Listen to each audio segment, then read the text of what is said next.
మహాగణుడైన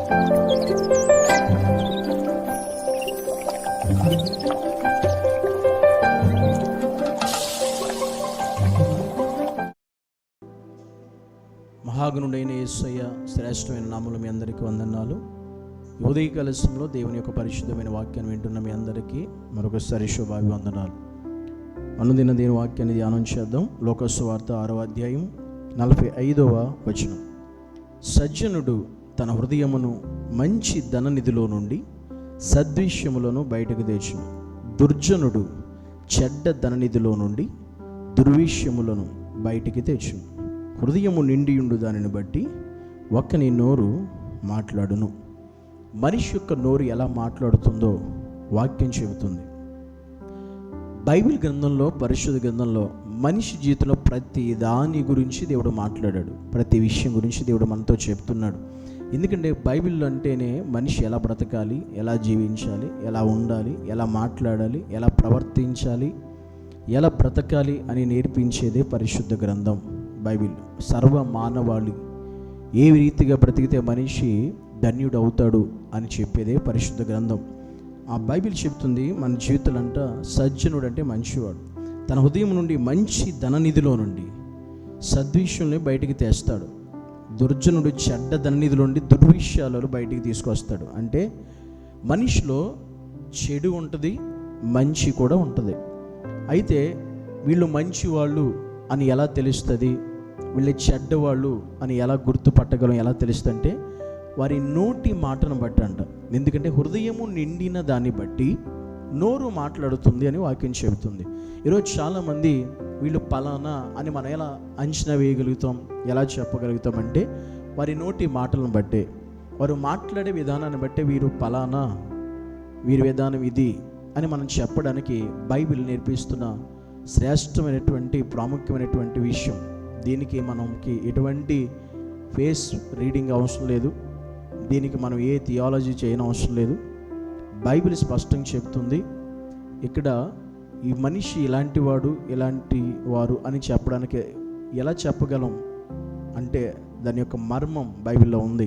అదేంటి తెలుసు? మనిషి నోటి మాటను బట్టి. ఎందుకంటే తన నోటి మాటను బట్టే మనిషి ఏంటో చెప్పొచ్చు అంట. అందుకే ఈరోజు నిజంగా మన మాటలు ఎలా ఉంటున్నాయి, మన నోటి నుండి వచ్చే మాటలు. మన మంచి వాళ్ళమైతే మన నోటి నుండి మంచి మాటలే వస్తాయి అంట. నువ్వు చెడ్డవాడు అయితే నీ నోటి నుండి చెడ్డ విషయాలే వస్తాయి. మంచి విషయాలు రావు, మంచి మాటలు రావు, మంచి ఉద్దేశాలు రావు.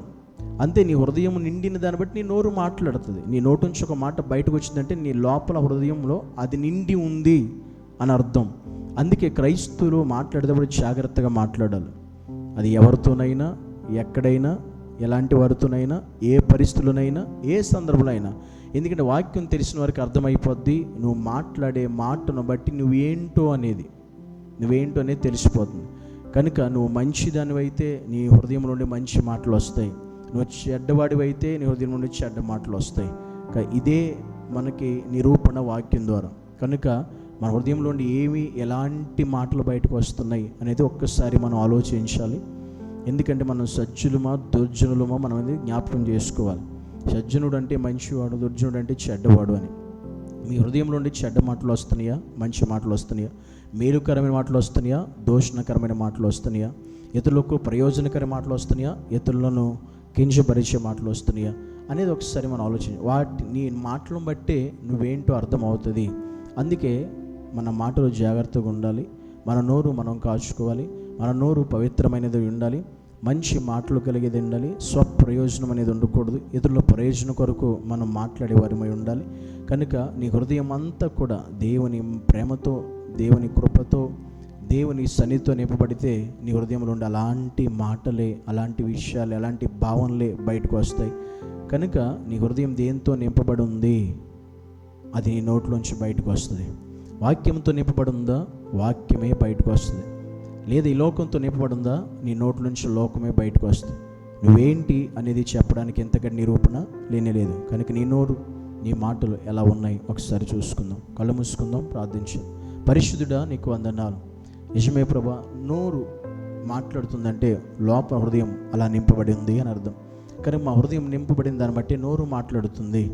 కనుక మా హృదయం అంతా నీ ప్రేమతో నింపబడాలి, నీ వాక్యముతో నింపబడాలి. నీ మహిమతో నింపడాలి, నీ ప్రభావంతో నింపబడాలి. అప్పుడు అవే మా నోటి నుంచి బయటకు వస్తాయి. అట్టి ఉన్నతమైన కృప మందుకు దయచేయమని యేసు నామాన్ని బట్టి ప్రార్థించి అడిగి వేడుకుంటున్నాము తండ్రి. ఆమేన్.